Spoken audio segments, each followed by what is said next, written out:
Hello and welcome to the first ever episode 27 of Whoniverse. I can do it. Bear with me.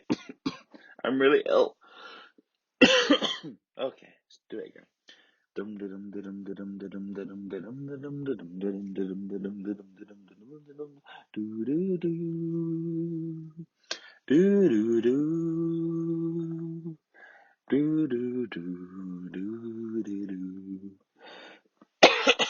I'm really sorry. I've got this. I've not got a cold. I'm just got this really horrible tickly cough, and I ran out of water. I'm gonna die, but it's okay. You want me to die, don't you? Okay. Well, my name's Jamie, and welcome to the Whoniverse.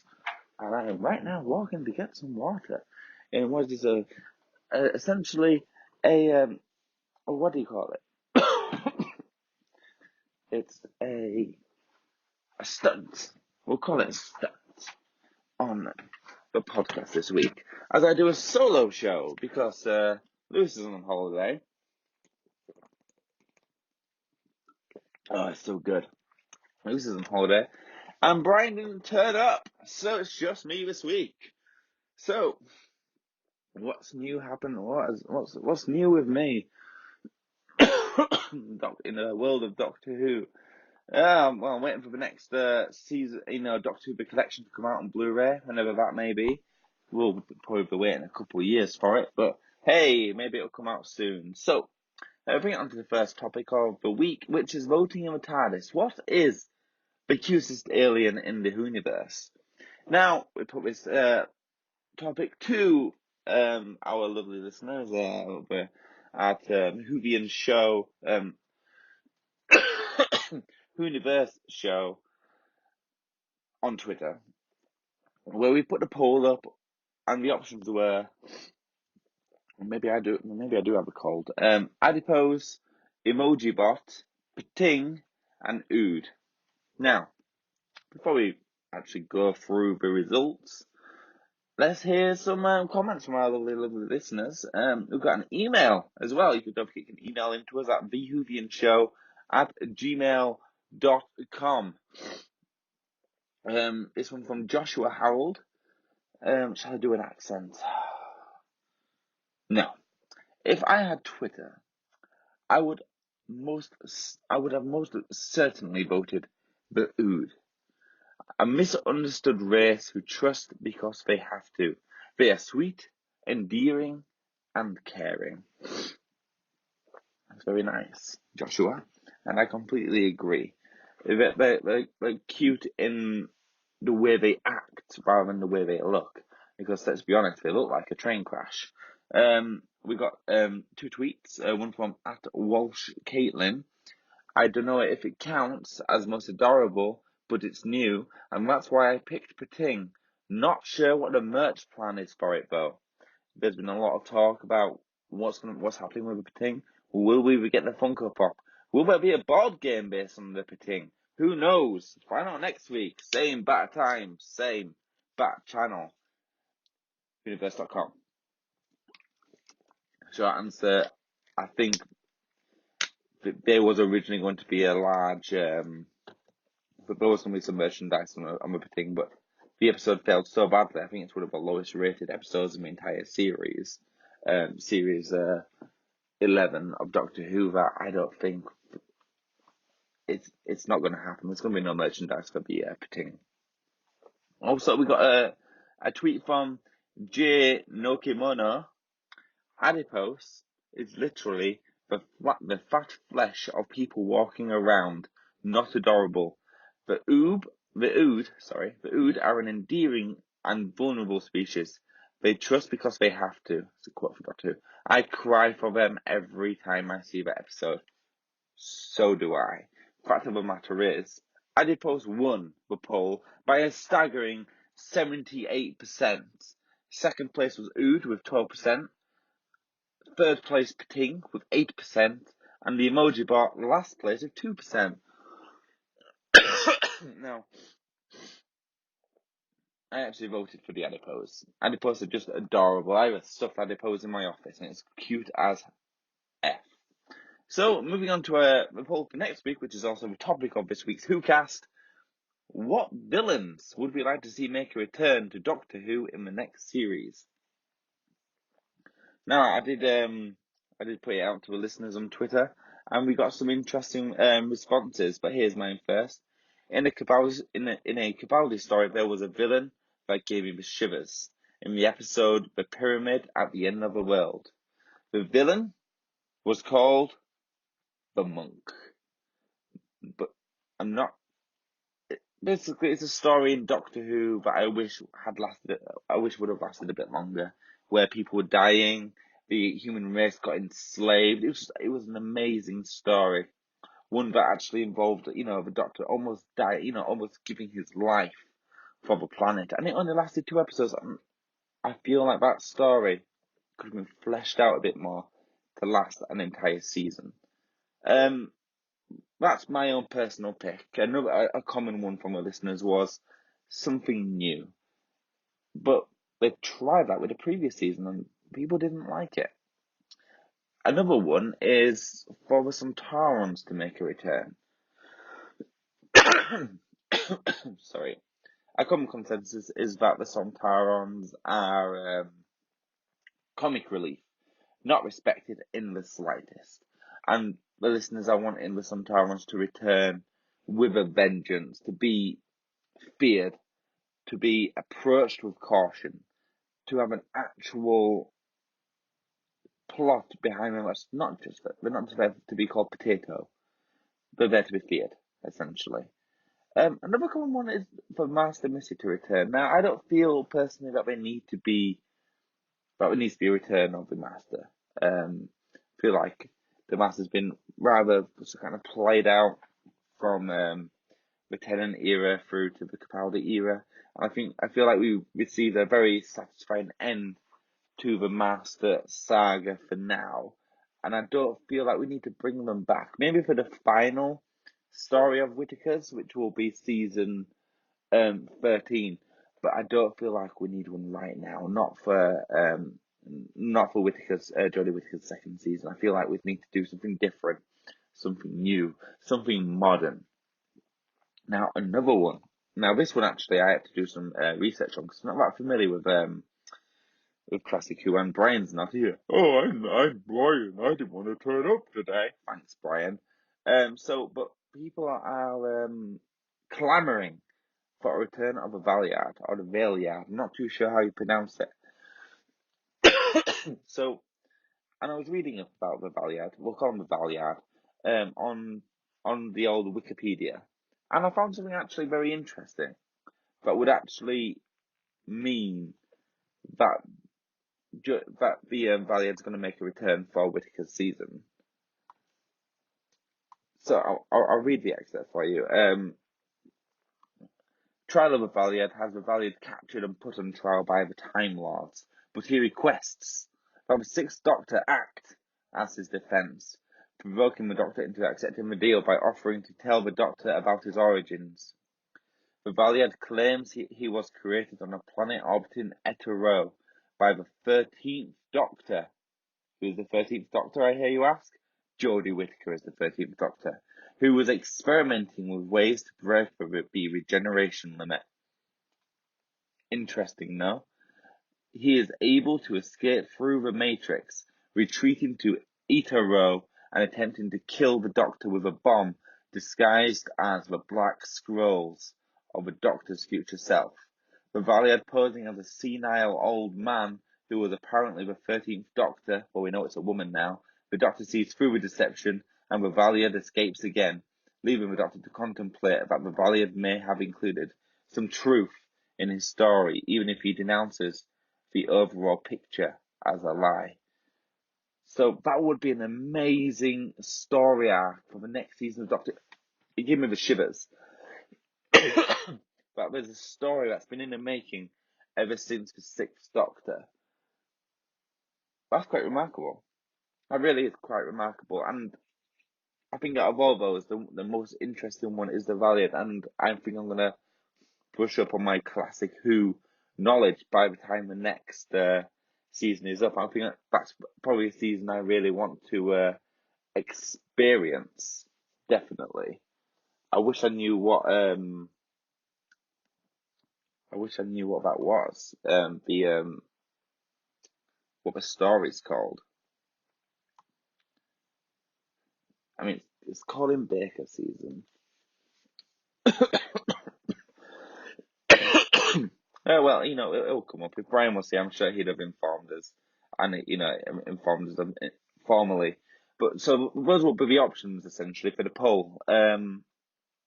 The Master / Missy, some Tyrons, the Monks, or the Valiant, and that's who my vote will be going for. The Valiant, it's kind of like a new enemy, but an old enemy at the same time. New for Nuvians, as a lot of people call them, New Whovians, who jumped onto the bandwagon, at the relaunch of the show, which is when I joined the Doctor Who universe.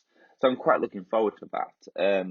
To have a reintroduction of old enemies, and so it also creates interest for new fans to go and look at previous seasons and sort of research the old stories. So that's the Who cast. What story would what villains would we like to see make a return to Doctor Who in the future? Now it brings us on to the next topic of the show. The Nuvian Who's Network. Thanks, Lewis. That's my Lewis impression. He always does that laugh. Excuse me. I'm dying. That's good water. So, here we go. I've only got one piece of news this week because Lewis wasn't able to write me anything, and I don't really have much time to do the entire podcast myself to write it all. Which is why I split it up. So Lewis does news, Brian does the Whostory, and this week no one did anything. So it's all come down to me. And my friend who shall not be named writes Universal Hogwash. So it kind of makes it a bit easier for me to run the show and organise it. Anyway, so this week I've only got one piece of news for the New Who's Network, but it's very exciting news indeed, because this is a branch of Doctor Who that I intend on collecting and having a complete collection of. So, drum roll, Target books are making a return now for Nuvians. Target books were often released with the more famous stories to sort of go. It's very difficult. It's kind of like a companion piece to the main Doctor Who stories. So, like, I got one in front of me called Doctor Who and the Cave Monsters, which was a companion piece for the story of the same name. And this one's written by Malcolm Hulke, and we're going to be getting more of these stories in the future. So Target Books are making a return, a collection of spin-off stories from famous episodes throughout the history of Doctor Who. Set for release on the 24th of October this year, details are light on what stories this book will be expanding on, other than notable authors are involved, such as Colin Baker. And at this point, I'm saying to Brian, hey Brian, how many Doctor Who Target books are there? And he'd be like, oh, there's like this many. And I'm like, oh, can I get like a specific number, please? And I just did a quick search. It seems to be around 70 odd. Blimey, that's a lot. To say I was going to try and collect them all.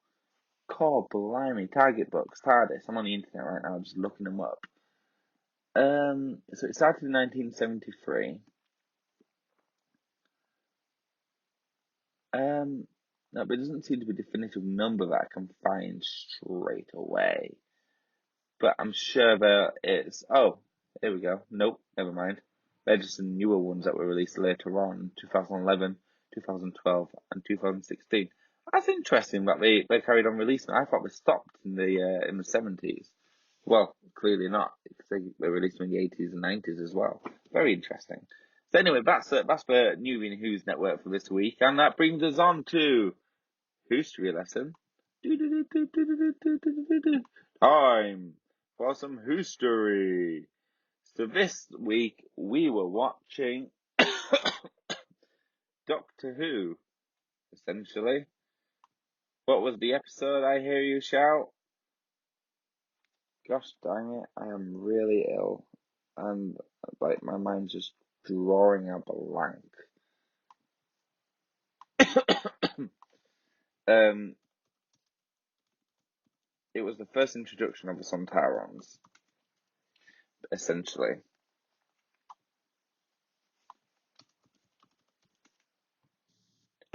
Excuse me. And so the episode we watched this week was called The Time Warrior, featuring John Pertwee as the Doctor, and it was quite remarkable. It was an amazing episode. John Pertwee actually described himself as a time ticket inspector. It was the introduction of Sarah Jane, who was very bossy and cute, and it was also my son. It's my first introduction to Sontarans where they weren't comic relief. Now that's something that keeps popping up a lot. Sontarans being comic relief, but that's what we are in Doctor Who. They're just portrayed as comic relief all the time.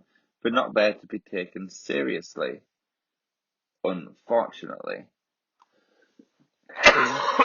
Excuse me, I'm really, really ill. But really interestingly, though, Boba Fett was in this episode as well. Our very own Jeremy Bulloch was in the episode. Who's Boba Fett, and he was one of the archers. Um, it was a really remarkable episode. It was very action orientated as well. John Pertwee literally swung from a chandelier away from battle. He had sword fights with robots and like 5 other men. It was brilliant, and it's very witty.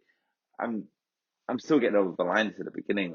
Just think of it as time ticket inspectors. It was just a great episode, and I'd even go as far as saying that John Pertwee is my favourite classic Doctor. Yeah, he is.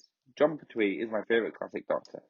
Bloody remarkable. In fact, I think Matt Smith is my favourite Doctor. I know I usually say Eccleston, but I think in terms of memories and how connected to the show and the characters, I definitely say Matt Smith is my favourite Doctor. Eccleston always credited to introducing me to Doctor Who, but Matt Smith is my favourite Doctor. But John Pertwee, almost certainly at the moment, is my favourite Doctor in Doctor Who, in Classic Who. We'll see how that goes moving forward, but that's where I stand right now. Yeah, wow. Yeah. Yeah, he is, yeah, definitely. He's my favourite. Yeah, definitely my favourite. Yeah, I'm trying to convince myself not to like him, but no, he's just brilliant. And I wonder if it's partly to do with his son, Sean Pertwee, and how much I absolutely love his acting as well. Yeah, he was Alfred in Gotham. The other thing about John Pertwee is his acting style. Now you'll find in other Classic Who episodes, it's been mentioned in previous episodes, where when they're acting, it's like they're on a stage in a play, and they're like we're talking to the camera a lot, speaking to the audience, explaining to them what's happening. Whereas John Pertwee's acting is very in the moment. I actually believe he's there.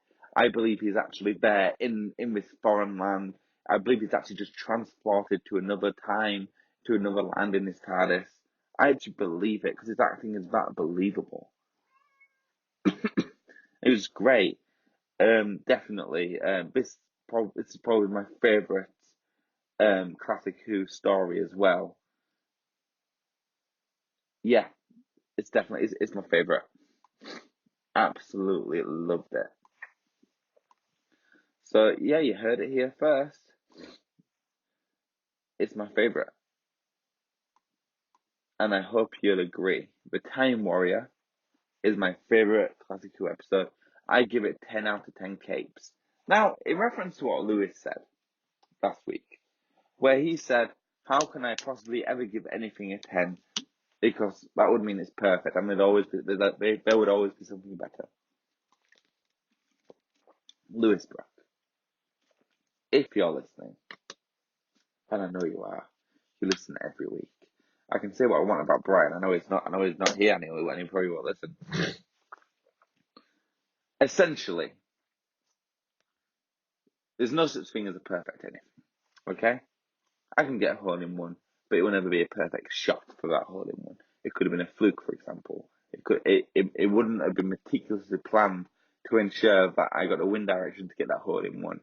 But do I consider it to be one of my all-time favorite episodes? Like, if I were to look at it, like video games, my favorite video game is The Legend of Zelda: Twilight Princess, and my other favorite video game is Final Fantasy IX.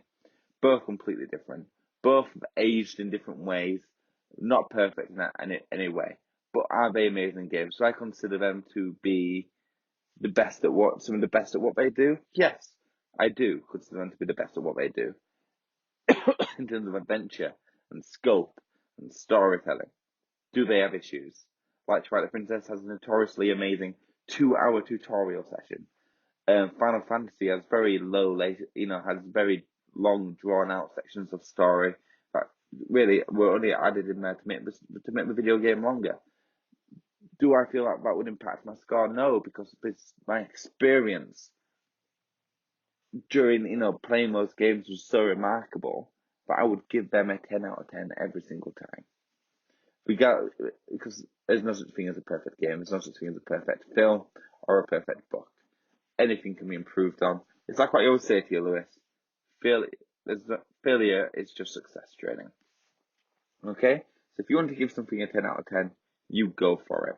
Okay? You go for it, girl. So that's bringing us towards the end of the show.